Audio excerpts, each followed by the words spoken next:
Gloire à Dieu, alléluia, gloire à Dieu, nous bénissons le Seigneur pour le souffle de vie qu'il ne cesse de nous accorder en ce jour. Bienvenue à une minute de prière de ce lundi 10 février 2025. Le Seigneur a mis en mon cœur aujourd'hui le désir de partager avec vous ce passage des psaumes 23, le verset 4, que je lis au nom de notre Seigneur Jésus-Christ. Quand je marche dans la vallée de l'ombre de la mort, je ne crains aucun mal, car tu es avec moi. Ce passage ne parle pas seulement de la mort qui est notre dernier ennemi.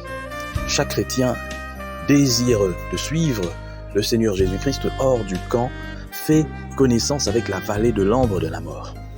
Si quelqu'un veut venir après moi, qu'il renonce à lui-même, qu'il se charge de sa croix et qu'il me suive. Êtes-vous conscient d'être arrivé dans la vallée? Quand le Seigneur vous demande votre vie tout entière, rencontre-t-il de l'opposition? Les réclamations de la famille, celles de vos désirs naturels, même légitimes du point de vue humain, sont-elles en vous la cause des luttes cachées et continues? N'est-ce pas ces choses qui sont vos propres désirs, qui bloquent le développement dans votre relation avec Dieu? La force de votre vie propre est-elle encore si active que vous pouvez passer d'une crise à l'autre? Vous êtes arrivé à ces lieux appelés le calvaire. Et votre Seigneur demande maintenant davantage de vous. Il ne veut pas seulement vous donner la jouissance des réunions bénies à l'église et puis tout ça, la présence du Saint-Esprit. Mais il aimerait lui-même jouir de votre consécration entière et vous donner une pleine communion avec lui.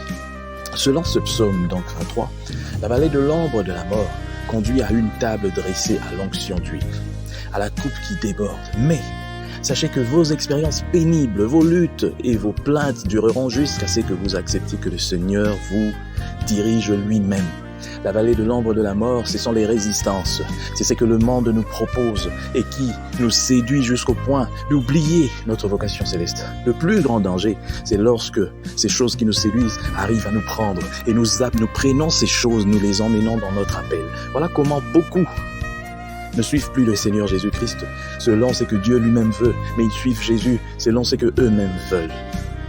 Ils ont une compréhension erronée de l'appel divin. Pour eux, être appelé, c'est aussi réussir la vie du côté professionnel, financier, et puis tout ça. Donc si je ne réussis pas, je n'ai pas des immeubles, je n'ai pas des voitures de luxe, je n'ai pas une grande église en nombre, je ne fais pas de voyage, on ne m'invite pas partout, alors j'ai échoué. Or, ce n'est pas ça. Si ta conception de l'appel divin, c'est ça, c'est que tu es dans l'ombre de la mort. Alors je prie aujourd'hui pour que tu réussisses à comprendre que l'appel divin, c'est un appel où on laisse Dieu lui-même être le maître. Ça veut dire nous suivons Jésus pas à pas. Lorsque nous nous égarons seulement un peu, nous sommes dans l'ombre de la mort. Ne pensez pas que l'ombre de la mort, c'est seulement quelque part où il y a des difficultés, où il n'y a pas ceci. Non, l'ombre de la mort, c'est l'absence totale de Dieu. C'est ça.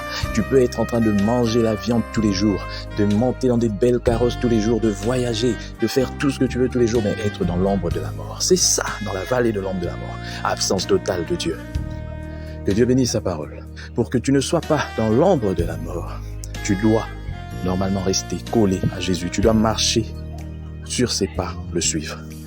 Soyons tous bénis. Et que cette semaine soit une semaine où chacun va comprendre que être loin de notre Seigneur Jésus-Christ, c'est être dans la vallée de l'ombre de la mort. Que Dieu bénisse sa parole. Qu'il bénisse aussi tous ceux-là qui me suivront aujourd'hui et durant toute la semaine. Soyons bénis au nom de Jésus. Amen.